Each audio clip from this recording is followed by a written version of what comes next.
What is up, everyone? Welcome to the Weekly Nerd Podcast. Thank you for joining us tonight. I'm your host, David Drucker, and with me, Sam Brush. What up? Tony Kaz. Woo-hoo! And special guest joining us tonight, a friend and a co-worker, Eddie Baumeister. Hello, thanks for having me. Is that how you say your last name? The Baumeister. Yes. I have never known that. I've worked with him for 2-3 years, and I never knew how to actually say his last name. Most people assume Baumeister. I didn't assume anything. I just But it avoided is the ever bow. saying it. It is the Bo, and he's our special guest tonight. And tonight we have a special topic for all of you joining us. You may not know it, but tomorrow, we're recording this on July 17th. Tomorrow, July 18th, The Dark Knight turns 10 years old. That's right. It came Batman's 10? How is he still Batman? The Dark Knight came out July 18th. It's more like Robin. Yeah. 10? I was thinking about this a couple weeks ago when I'm like, man, The Dark Knight, I think that's almost 10 years old because I know it came back in 2008. I was looking it up and I'm like, oh my gosh, July 18th. So we decided we wanted to do a special podcast for it, get into some DC that we haven't gotten into in quite a while. Because it sucks. General thoughts. What makes you like The Dark Knight so much? Now, and I'm assuming you all like The Dark Knight or love it. What makes it stand out to you? And okay, we're all going to talk about this movie because, to be honest, it is probably, well, I would have said the best. It's one of the top 2 superhero movies ever made. I don't know if I rank Infinity War above it now, so I'd have to actually stop and think about that. But one of the best superhero movies ever made. But one of the things in it that doesn't get enough credit that every time I watch it, I'm taken aback by how much I love it, is the score. The music in it. I don't know who the composer was. Hans Zimmer. He's becoming the John Williams What of our was the time. score? Was it 5-0? It's just incredible. It makes you feel both a little bit of foreboding. It makes you feel That's a big word hope. right there. I know. It's so incredible in it. The tone that it allows the movie to take. And yes, you can talk about, and we will talk about, Heath Ledger's performance, Christian Bale's performance. We'll talk about, I can't remember his name now, but he plays Gordon. Jim, You were going to say Jim Gordon. I was going to say Jim Gordon. Gary Oldman. Gary Oldman, yes. Gary Oldman's performance in it. There's tons of great things in it. But for me, the overlooked thing, I should say, is the score in it. Eddie, what about you? I agree. I love the score. You got to pick your own thing. I may be the only person here who thinks that Dark Knight is slightly overrated. All right, you're off the podcast. Way to go. Day one, and you're fired I really already. like it, and I do think it's the best Batman movie out there. Now, I like Batman Begins, too, a lot. Batman Begins is a very solid I think that's a little movie. underrated. I agree. But yeah, as far as what I like about The Dark Knight, I like that it did something different with Batman. It kind of took him out of the cheesy era. What we'd had before was the Schumacher movies. Oh, gosh. Took him out of that. A lot of people remembered that. Ooh. And they tried not to. Yeah, exactly. Didn't stand a chance. Yeah. But yeah, I like that about it. I like that it's exciting. I like Heath Ledger's performance. Tony, what do you think? Man, where do I begin with that movie? I mean, it had everything that you needed in it. A great storyline. I loved the storyline. Just about the whole Dark Knight trilogy. It was great. Except for the last movie. I mean, it was good, but I really wish they had been able to do what they originally wanted to with it, and including the Joker in that one as well. But still really good. Bane, excellent villain in that movie. Yeah, Bane was a great villain. Please continue. I don't mean to interrupt. Everybody's got a poo-poo on my parade. Always, Is it really the Weekly Nerd if we don't? I know. No, you know what? I think it had a great lineup of great actors. I thought it was written well. I thought that the actors played all their parts perfectly. Christian Bale. Yep. Christian Bale was an excellent Batman. I think that if they stayed with him all the way up to the now Batfleck Batman. Oh, we're going to disagree there. I think it would have made a great Batman. I really because I don't like Batman. I love Christian Bale as Batman. Yeah, he's an atrocious Bruce Wayne, one of the worst Bruce Waynes. Christian Bale did not pull off Bruce Wayne. He was a great Batman, but did not pull off Bruce Wayne. And I personally think that Ben Affleck gave us the best incarnation of the combination Batman Bruce Wayne that we've had. Combination, yeah. I thought he was weak. And not necessarily weak. You know what? I think the way that Batfleck threw his own storyline into it, it was very. I don't know how to put my. Well, he my didn't finger on write it. Batman versus Superman. Well, he directed the rest of the Batman movies, but There hasn't He was been one going yet. to. He was going to. There is no Ben Affleck directed Batman movie. what did he do for Batman and Superman? He was in it.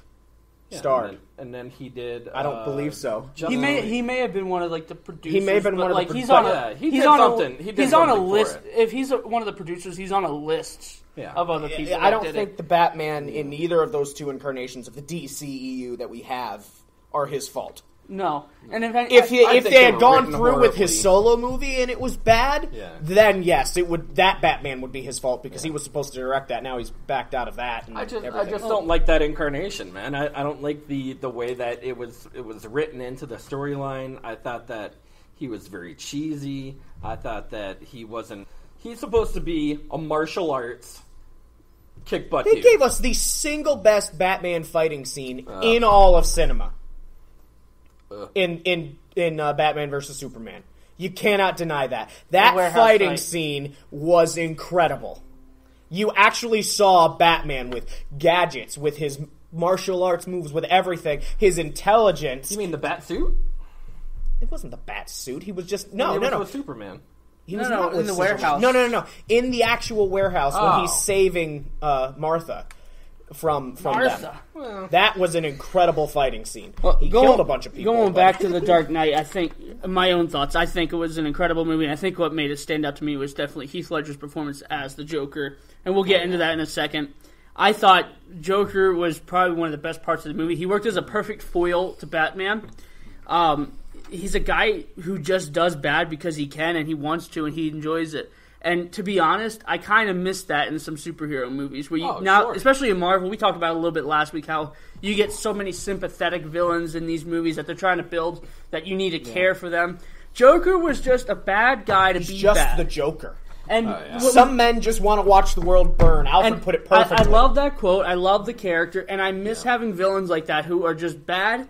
And the great thing about Joker is he's a character who has nothing to lose. At And all. so it's great when Batman's interrogating him and he's like, you have nothing on me. You can't do anything to make me break. There's nothing you can do. And you're completely powerless now. I love how he also plays games with Batman. It's He's great. always That like, makes- you should kill me. That you makes come and kill Joker me. the best, in my opinion, and we can talk about this too, the best villain in all of comic book lore. yeah. He is the perfect foil to Batman. A man who has all of these rules, really. Morality. Versus a man who has no rules. He does not care about anybody or anything, including once the animated series introduced Harley Quinn. He really doesn't care. By the way, for all those people that are out there like, I want a relationship like Joker and Harley Quinn, stop, because it is abusive. It's terrible. He does not love her. He beats her. You He would should kill her in an instant. read the comic books. There are some terrible things he does to her, so no, don't go there. But that's it. And I think that, and let's get into this, we'll add this into right now. We talked about our top 5 Jokers,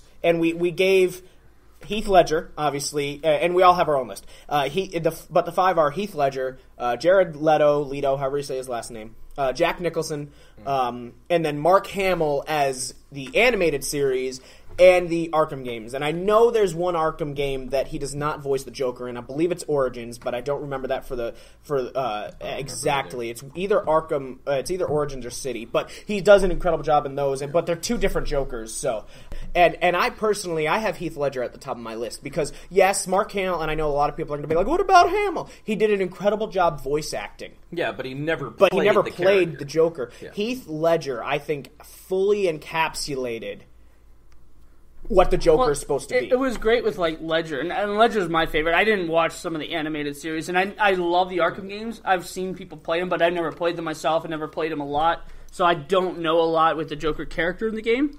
But I loved Ledger. One thing interesting, when all the lip stuff he does in the movie, that was not part of the makeup. character. He couldn't stop scratching himself because of all the makeup on Licking him. his lips, But all they that kind of stuff. they kept it with the character because it made him so creepy and so strange, and it fit the character. He acted like the Joker. He ate, slept. He became the Joker. Became the Joker, And it made him go crazy. That was but- great improv acting. Yeah. He did a lot of improv. The most popular improv scene is the clapping scene when he's in the jail when Gordon comes back and he's made commissioner. But he did a lot of improv in the scene. But he captured the Joker in the comic books is a guy who one day has this massive plan and the next day is just out doing random acts of violence and killing. Oh, yeah. And I felt that Heath Ledger's Joker actually showed that. Yes. That he's got this plan. He does, even though he says, do I look like a guy with a plan, which is one of my most quoted lines. I say that to people all the time. Oh, I know. But yes, he did have a plan, but he was not, he didn't go, well, I have to stick to the plan. Yeah. If the plan dictated he did the one thing, but something else was going to bring more chaos and disorder, he was going to go do that. And that's the thing. He says to Harvey Dent, he's an agent of chaos. Like, he's all about chaos in the movie. He's not about having this perfectly ordered plan. He's about forcing people into situations where they're uncomfortable. With the boat scene at the end of the movie, with the when he's telling everyone, "Oh, kill this guy," and I won't blow up. My favorite was the bank scene.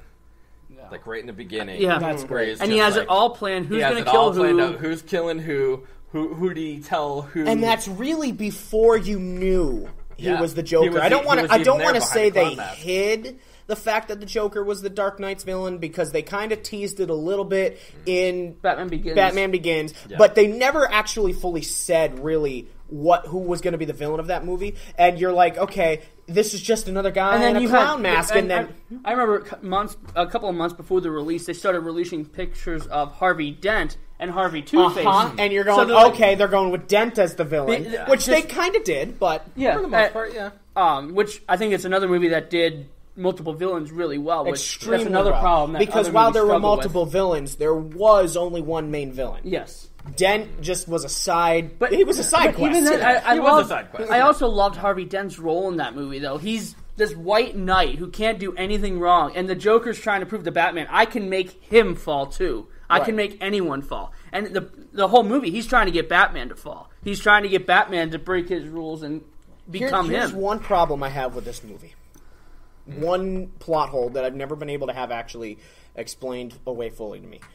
All right, and every movie has them, so I'm not knocking it because, like I said, it's one of the top 2 superhero movies ever, in my opinion. At the end of the movie, Batman's like, "You blame the murders on me, so that Dent stays clean." Didn't they blame the murders on the Joker? Yeah. Who already has killed a ton of people in this movie. Everyone would believe that the Joker killed a couple of cops. That's true. And bam, and now you still got Batman who's able to openly protect the city, and you keep Harvey Dent's humanitarianism, good side, white knight intact. That's the only real plot hole I see in that whole movie, and I still, every time I watch it, and I watch it fairly often because it's one of those movies that I can watch again and again because it's so good, that I go, why didn't Batman just go, he's supposed to be the smartest guy and everything like that, just go, blame the guy we just threw in Arkham. Yeah. Everyone's going to believe it. Or even what if he said that and then Commissioner Gordon isn't giving that order and he's just blaming the Joker and not doing what Batman said. Somebody do this. That would have been a very easy thing. And I get it. They were setting up for the last film. You didn't have to set it up that way if you know. Well, if you had to take the whole trilogy as a whole, who would be your second lead-up villain going into it? Ra's al Ghul. I love Bane, but I was going to say the same thing. I'd have to go with Ra's. I love Liam Neeson as an actor. Right. Plus, who would have known Qui-Gon came to Earth after he died? I just want to say, Batman has killed Liam Neeson. That's true. Just saying. No, he didn't. He didn't save him. He didn't save him. Okay, Batman has beaten Liam Neeson. There you go. How about that? True. But he wouldn't have if he had taken his daughter. At that point, Liam Neeson would have won still. Eddie, how about for you? Well, one other thing I wanted to say I really like about Heath Ledger's Joker is there's no origin. Yes. Like, the Nicholson Joker... Because we're getting a Joker origin movie. Oh, yeah, Did that you is know terrible. That is a stupid idea. We'll talk about that later. Continue on, and then we'll get into that. Okay. So the Jack Nicholson Joker, I think Jack Nicholson did an okay job, but that it was terrible because of the origin. He kills Bruce's parents. Yeah. Which the Joker didn't do. Exactly. No. Yeah. There was this horrible thing